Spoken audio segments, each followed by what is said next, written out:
Unified 911, anong matutulong namin sa'yo? Anya ti maitulong mi ken kapo. Anong may tatabang ko sa Unsay imo? akong ikatabang nimo? Mini makadabang namisal ka no. Sa anumang wika o dialekto, may tulong na darating sa iyo.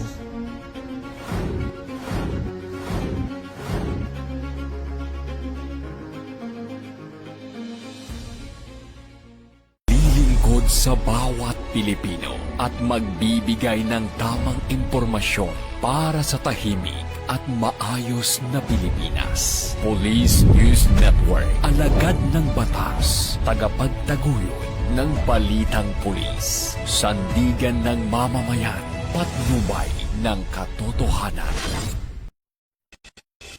La Campo Crame, maghahatid ng pinakahuling kaganapan at nagbabagang balita. Ito ang PNN Police News Network.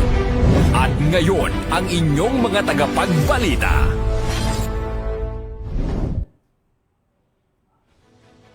Magandang araw, bagong Pilipinas. Ako ang inyong alagad ng batas, tagataguyod ng balitang pulis, Patrolwoman Jara de Luterte. Maghahatid sa inyo ng tamang balita, kwento ng pulis at serbisyo para sa mamamayan. At ito ang PNP News Online, ang pangunahing balita ng Police News Network, alagad ng batas, tagataguyod ng balitang pulis.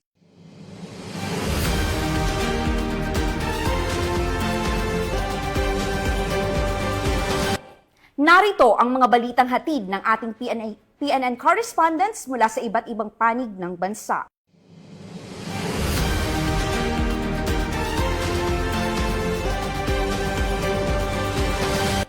Nagdulot ng ngiti at inspirasyon sa mga batang mag-aaral ang isinagawang Balik Eskwela Initiative ng Ormoc City Police Office bilang kanilang programang pangkomunidad para sa pagbubukas ng klase. Kasabay nito, namahagi ng school supplies sa mga kabataan at pinaalalahanan sila na pahalagahan ang edukasyon. Narito ang balitang hatid ni Patrolwoman Dara Falogme. Maring higit pang patatagin ang ugnayan ng kapulisan at komunidad, nagsagawang Oriental Mindoro Police Provincial Office ng isang balik eskwela activity para sa mga batang mag-aaral ng Oriental Mindoro PPO Daycare Learning Center sa Pinamalayan, Oriental Mindoro. Pinangunahan ang programa ni Police Colonel Edison B. Rivita, Provincial Director ng Oriental Mindoro PPO, na layuning bigyan ng suporta at inspirasyon ang siyam na daycare learners sa pagsisimula ng kanilang panibagong school year. Sa isinagawang aktibidad nito lamang ika-22 ng Hunyo sa Oriental Mindoro PPO Covered Court sa Barangay Kakawan, Pinamalayan, nakatanggap ang mga bata ng hygiene kits na naglalaman ng mga pangunahing personal care items upang isulong ang kalinisan, kalusugan at kahandaan sa pag-aaral. Bukod dito, binigyan din sila ng mga laruan at food packs na nagdulot ng ngiti at kasiyahan sa mga batang kalahok. Ayon kay Police Colonel Rivita, mahalaga ang pagbibigay ng suporta sa kabataan dahil ang maliit na hakbang ng malasakit ay nakapagpapalakas ng loob, humuhubog ng magandang asal at nakapagpapatibay ng pagnanais na matuto. Ipinahayag din niya na patuloy na susuportahan ng Oriental Mindoro PPO ang mga programang nagtataguyod ng edukasyon, child welfare at youth development bilang bahagi ng kanilang advokasya na hindi lamang tumutok sa kapayapaan at seguridad, kundi pati sa kinabukasan ng kabataan. Sa pamamagitan ng ganitong mga inisyatiba, muling pinagtitibay ng Oriental Mindoro PPO ang kanilang malasakit sa komunidad at ang kanilang layunin na maghatid ng serbisyong may puso para sa mas maliwanag na kinabukasan sa susunod na henerasyon. Mula dito sa Campo Crame, ako ang inyong PNN correspondent, Patrolwoman Dara Falogme, alagad ng batas, tagataguyod ng balitang pulis. Maraming salamat, Patrolwoman Falogme.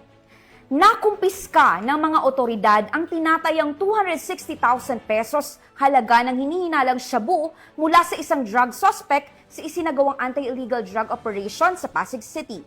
Naaresto ang suspect matapos makumpiska sa kanyang pag-iingat ang hinihinalang illegal na droga. Patrolwoman Jenny Maydolor sa report. Sing pag-iimbestiga at koordinasyon, arestado ngayon ang isang high-value individual na kinilalang si alias Luis. 59 anyos, residente ng Karangalan Village, Barangay de la Paz, Pasig City. Sa bisa ng search warrant na inilabas ng Regional Trial Court, Branch 154 of Pasig City. Matapos itong makuhaan ng 7 pirasong heat-sealed transparent plastic sachet na may lamang hinihinalang shabu at may timbang na humigit kumulang 38.35 grams at may standard drug price na 260,780 pesos sa loob mismo ng bahay nito sa isinagawang search warrant operation ng mga tauhan ng Eastern Police District Drug Enforcement Unit, katuwang ang tauhan ng Pasig City Police Station Substation 8 Manggahan, EPD Intelligence Division at PDEA Eastern District. Matapos basahan ng kanyang karapatan ang sospek, mahinahon naman itong sumama sa mga otoridad. Dinala siya sa Pasig City Police Station Custodial Facility habang hinihintay ang pagdinig ng kanyang kaso sa korte.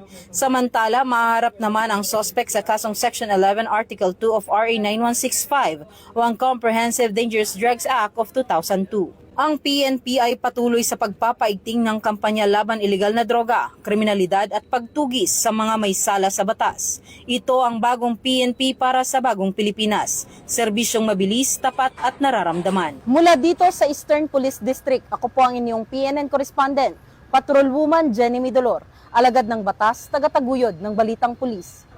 Maraming salamat, Patrolwoman Dolor. Mahigit 2 milyong pisong halaga ng marijuana ang binunot at sinunog ng mga otoridad sa isinagawang marijuana eradication operation sa bayan ng Bacon, Benguet. Ito ay bilang bahagi ng patuloy na kampanya ng pamahalaan laban sa iligal na droga at pagtatanim ng marijuana. Police Master Sergeant Beverly Cacas, magbabalita. Tagumpay na naisagawa ng pinagsanib na puwersa ng Bacon Municipal Police Station at iba pang operating units ang Marijuana Eradication Operation sa ilalim ng Benguet Upland Ultimate Grass Cutter 2026. Sa isinagawang operasyon sa Sitio Bayo, Poblacion Bacon, Benguet, natuklasan ng isang marijuana plantation site sa loob ng communal forest na may lawak na humigit kumulang 2,000 metro kwadrado. Dito ay nabunot at nasira ang tinatayang 12,000 fully grown marijuana plants na may kabuoang standard drug price na 2,400,000 pesos. Walang naaresto sa nasabing operasyon. Patuloy ang mahigpit na kampanya ng mga otoridad laban sa ilegal na pagtatanim ng marijuana upang mapanatili ang kapayapaan at kaligtasan ng komunidad. Mula dito sa La Trinidad, Benguet, ako si Police Master Sergeant Beverly L. Pacas, ang inyong PNN correspondent, alagad ng batas, tagataguyod ng Balitang Pulis. Maraming salamat, Police Master Sergeant Cacas. Mabilis na rumisponde ang isang off-duty na pulis sa isang ginang na bigla umanong nawala ng malay sa bayan ng Lala, Lanao del Norte. Sa tulong ng pulis, agad na isugod sa pagamutan ang biktima. Matagumpay na naisagawa ng pinagsanib na puwersa ng Bacon Municipal Police Station at iba pang operating. Isang off-duty na pulis ang umali ng papuri matapos mabilis na rumisponde upang sagipin ang isang babaeng bigla na lang nawalan ng malay sa isang highway sa Abaga, Lala, Lanao del Norte. Patunay ito na kahit wala sa duty, nananatiling handang tumulong ang ating kapulisan habang kasama ang kanyang pamilya at nakaparada sa kahabaan ng National Highway sa Barangay Abaga, Lala, Lanao del Norte. Napansin ni Police Staff Sergeant Lee Alden Devaras ng 2nd Provincial Mobile Force Company ang isang babae na bigla umanong nawala ng malay habang nakaangkas sa kanyang motorsiklo. Tumulong rin ang mga concerned citizens na nakasaksi sa insidente. Agad na naisakay ang babae sa isang sasakyan at dinala sa Kapatagan Provincial Hospital sa agarang medikal na atensyon. Kalaunan ay nakilala ang biktima na isang nurse. Nagpaabot naman ng taos-pusong pasasalamat ang biktima sa pulis at mga sibilyang tumulong sa kanya at sinabi niyang itinuturing niyang biyaya ang pagkakaroon ng pangalawang pagkakataong mabuhay. Ang ipinakitang malasakit at mabilis sa pagresponde ni Police Staff Sergeant Devaras ay patunay na tunay ang diwa ng serbisyong mabilis, tapat at nararamdaman. Dito sa Lanao del Norte Police Official Office, ako yung PNN Correspondent, Patrolman Kim Luna, alagad na batas, tagataguyod ng Balitang Pulis.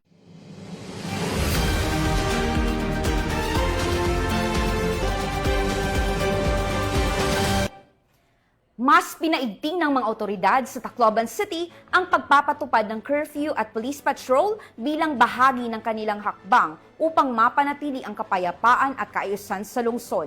Layunin nito na maiwasan ang mga insidente ng kriminalidad at matiyak ang kaligtasan ng buong komunidad. Muling magbabalita dyan si Patrolwoman Dara Falogme. Ng pamahalang lungsod ng Tacloban ang pagpapatupad ng curfew para sa mga menor de edad bilang bahagi ng hakbang upang mapanatili ang kapayapaan at kaayusan sa lungsod. Ayon sa lokal na pamahalaan, mahigpit na ipinatutupad ang curfew mula alas 10 ng gabi hanggang alas 4 ng madaling araw, kasunod ng insidente ng pamamaril na naganap sa San Jose National High School. Saklaw ng mas mahigpit na pagpapatupad ng San Jose area at iba pang bahagi ng lungsod. Kasabay nito, inaasahan din ang pagdaragdag ng police visibility at mas pinaigting na police patrol operations sa mga pampublikong lugar kabilang ang Sangyawan Grounds. Batay naman sa pahayag ng Tacloban City Police Office, hindi papayagang makapasok sa Sangyawan Grounds ang mga menor de edad kung hindi kasama ang kanilang mga magulang o legal na tagapag-alaga. Nananawagan ang mga opisyal ng lungsod sa publiko na makipagtulungan sa mga otoridad habang patuloy na pinalalakas ang mga hakbang sa seguridad upang matiyak ang kaligtasan ng mamamayan at mapanatili ang kapayapaan at kaayusan sa komunidad. Mula dito sa Campo Crame, ako ang inyong PNN correspondent, Patrolwoman Dara Falogme, alagad ng batas, tagataguyod ng balitang pulis.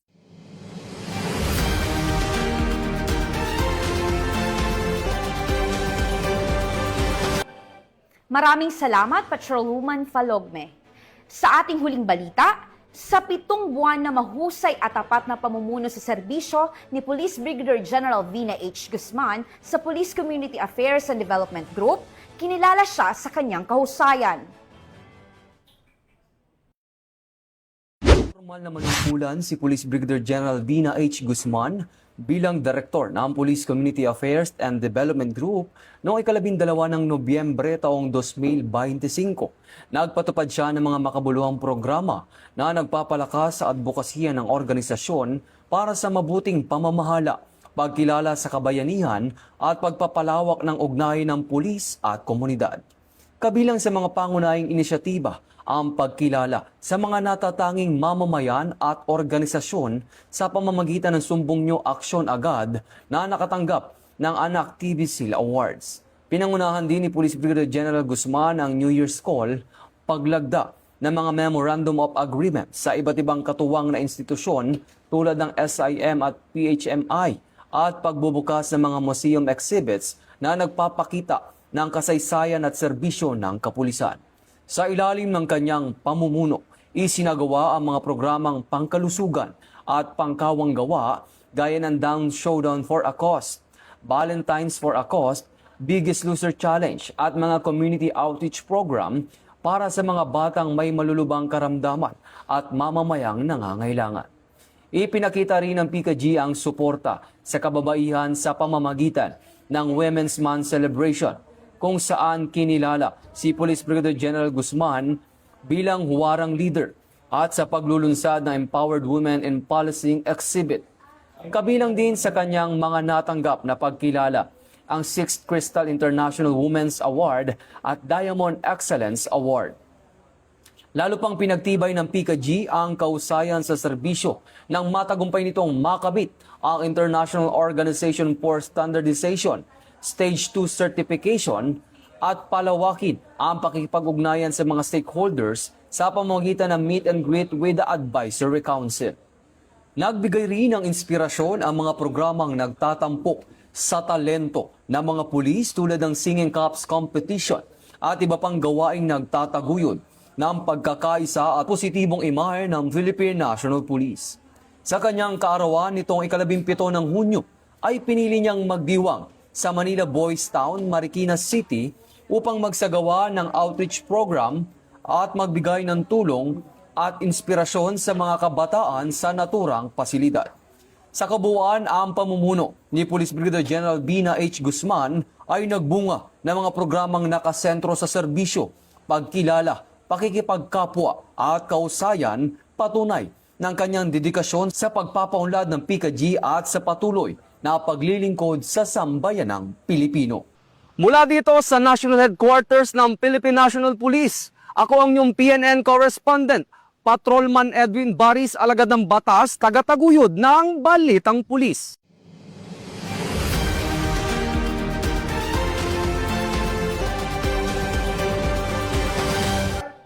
At yan ang mga balitang nakalap ng ating PNN correspondents mula Luzon, Visayas at Mindanao. Para sa mas malawak at mabilis na ulat ng mga balita, i-like, follow and share kami sa aming Facebook account ng Police News Network at sa Twitter account para sa mga real-time updates at YouTube channel para sa mga live stream at replays. Manatiling mapagmatsyag at laging alamin ang totoo. Sa ngalan ng pamunuan ng Philippine National Police, sa pangunguna ni Chief PNP Police General Jose Melencio Nartates Jr.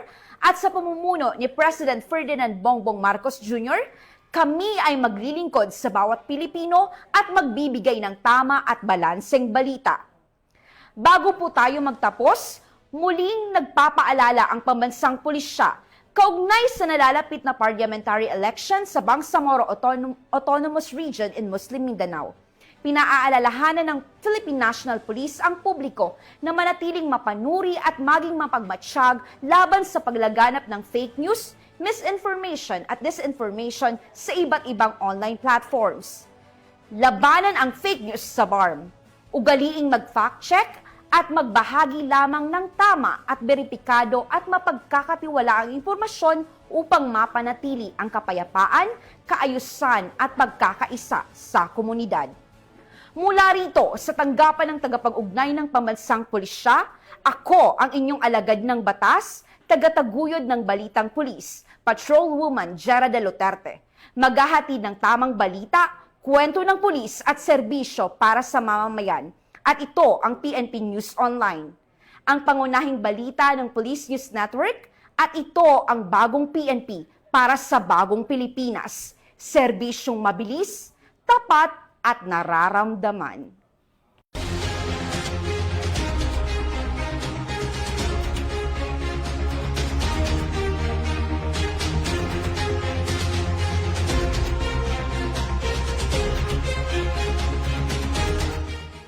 Police News Network, alagad ng batas, tagapagtaguyod ng Balitang Pulis.